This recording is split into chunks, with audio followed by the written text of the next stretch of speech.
Break பெடலும் steering வீலும் 60 kilometre ஸ்பீடுக்கு மேல போய் break அடிக்கும் போது ஒதுருது தான் கஸ்டமரோட complaint.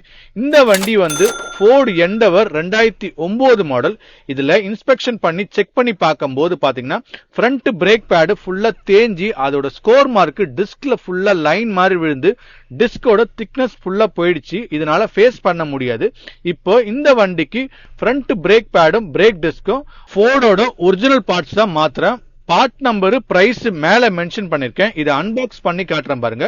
Front left side brake disc right side brake disc ரெண்டுமே மாத்திட்டு brake pad complete set front மாத்தியாச்சு. இதை மாத்தி முடிச்சுட்டு கேலிப்பர்லாம் கிரீஸ் பேக் பண்ணுங்க. முக்காவாசி இந்த மாதிரி செக்மெண்ட்டுக்கு எல்லாமே வந்து ஃபோர்டோட ஒரிஜினல் பார்ட்ஸே மாத்துங்க. பிரேக் ஆயில் லெவல் செக் பண்ணி தேவைப்பட்டா மாத்திட்டு டெஸ்ட் டிரைவ் எடுத்து பார்க்கும்போது இந்த வண்டி இந்த ஸ்பீட்லயும் பிரேக் அடிச்சா அந்த பல்சேஷன் வைப்ரேஷன்றது வரவே இல்லை. இந்த மாதிரி உங்க வண்டியில செக் பண்ணி பாருங்க.